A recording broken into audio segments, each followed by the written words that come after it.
నమస్కారం సార్. నమస్తే అండి. హౌసింగ్ లోన్ తీసుకున్న వాళ్ళకి ఇన్కమ్ ట్యాక్స్ యాక్ట్లో ఎలాంటి బెనిఫిట్స్ ఉంటాయి? ఇన్కమ్ ట్యాక్స్ యాక్ట్లో హౌసింగ్ లోన్ తీసుకొని ఈఎంఐ పే చేస్తున్న వాళ్ళకి సో ఇంట్రెస్ట్ అనేది 2 lakhs వరకు ఎగ్జెంప్షన్ తీసుకోవచ్చండి.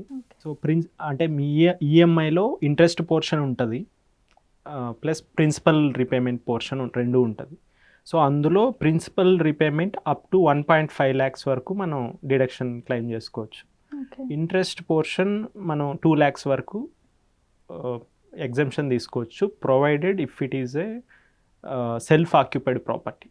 అంటే మీరే ఆ ఇంట్లో ఉంటున్నారు, లేదు మీకు ఆల్రెడీ ఇల్లు ఉంది, ఇంకొక చోట ఇల్లు కట్టించడానికి అంటే రెంట్కి ఇవ్వడానికి ఇల్లు కట్టించడానికి లోన్ తీసుకున్నారు, దాని మీద ఈఎంఐ పే చేస్తున్నారు అనుకోండి, అప్పుడు ఇంట్రెస్ట్ నో లిమిట్, ఎంతైనా తీసుకోవచ్చు. అంటే మీరు ఎంత బ్యాంకుకి ఎంత పే చేస్తుంటారో ఈవెన్ 5 lakhs అయినా 10 lakhs అయినా ఇంట్రెస్ట్ అది ఫుల్గా ఎగ్జంప్షన్ తీసుకోవచ్చు.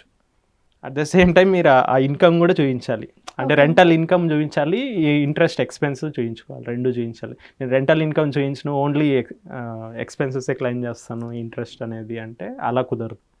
సో రెండు చూపించాలి. సో అలా అంటే ఓన్లీ హౌసింగ్ లోన్ తీసుకున్న వాళ్ళకైనా బెనిఫిట్, హౌసింగ్ లోన్ లేకుండా రెంట్ పే చేస్తున్న వాళ్ళకి ఏం బెనిఫిట్స్ లేవా అంటే అది ఉందండి. అది హౌస్ రెంట్ అలవెన్స్ అంటారు, హెచ్ఆర్ఏ ఎగ్జెంప్షన్.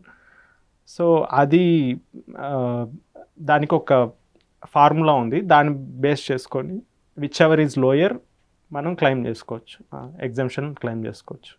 సో ఆ ఫార్ములా ఏంటంటే rent paid minus 10% of basic salary, 40% of the salary or actual HRA received from your employer.